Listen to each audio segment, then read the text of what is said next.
is you spoke briefly about wanting to improve communication with the community. Are there any policies you would like to enact or change moving forward?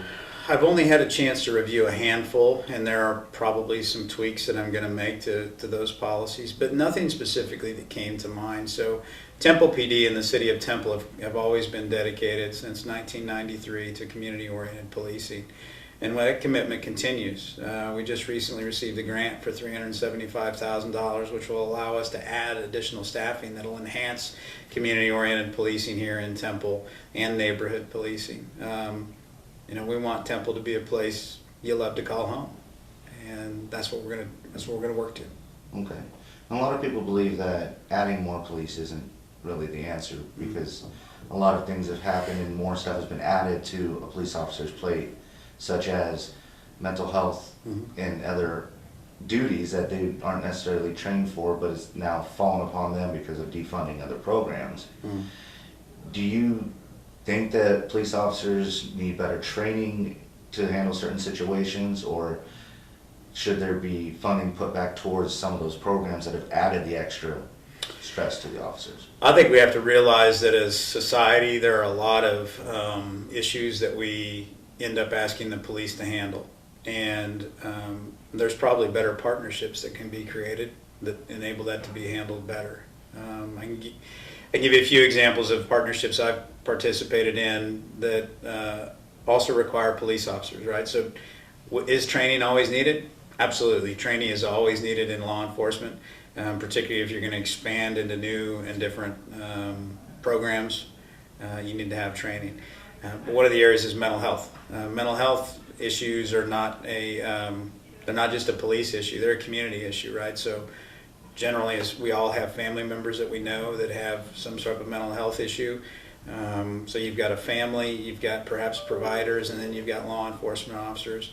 And if we can figure out partnerships that get everybody kind of pulling in the same direction and working on these things, it can have a really positive impact, not only for the family, but for law enforcement and for the provider as well. So I think there's a lot of opportunities in society for us to work on a partnership and a collaborative level that make things better for everybody. Okay.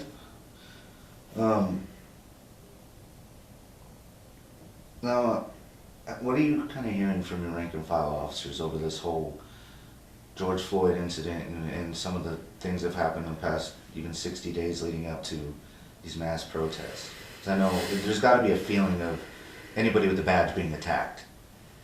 It's stressful. Nobody dislikes a bad police officer more than a good police officer. And officers are deeply impacted by the negative energy that they hear and are sometimes exposed to. It's entirely understandable why folks in the community are upset and angry and frustrated. But it's really a very small portion of police officers that do a disservice to the badge.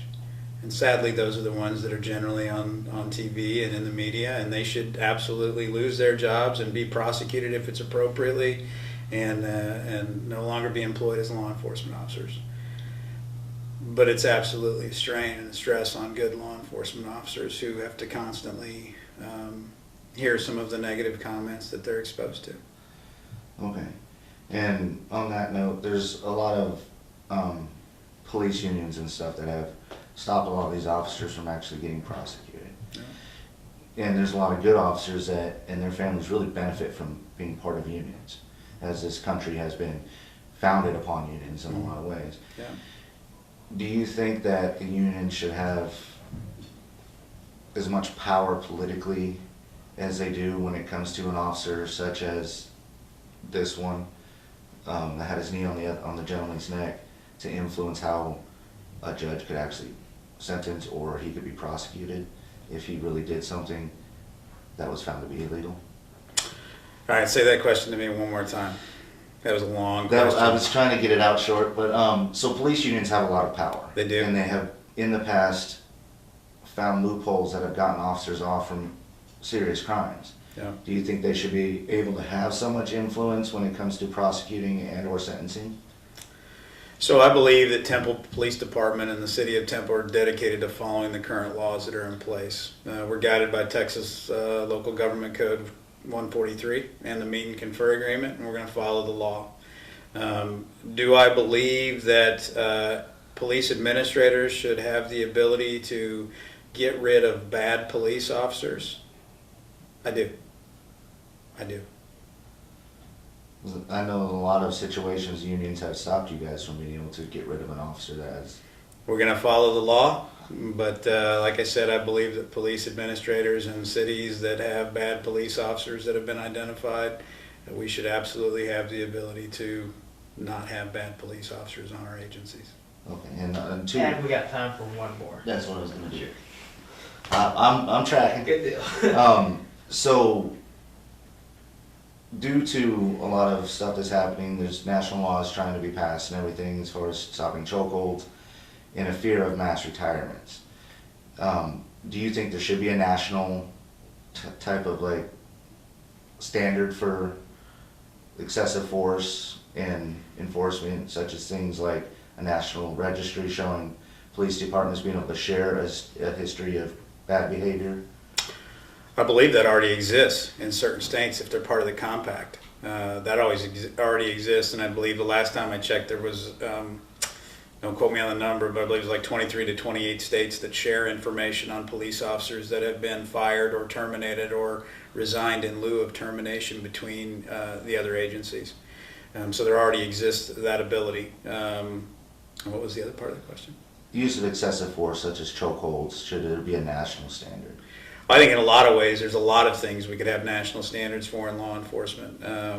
It's one of the good things and bad things about our industry is that most agencies have independent policies, but it's also can be a negative as well, right? So the use of various different types of control holds, which often get called chokeholds or strangleholds. There are some that are highly effective. There are some that are not. I personally don't believe. I believe there's other techniques and tools that we have in law enforcement, so I don't believe that any of those are necessary. Temple Police Department does not authorize or have any of those chokeholds or strangleholds or control holds that are authorized or trained, nor will they have while I'm here. Okay, is there anything you'd like to add before we cut the feed? I just want to thank you for the opportunity to speak to you today. We're committed to the community and listening and hearing and working with our community to make and improve relationships. And that's what we're going to do.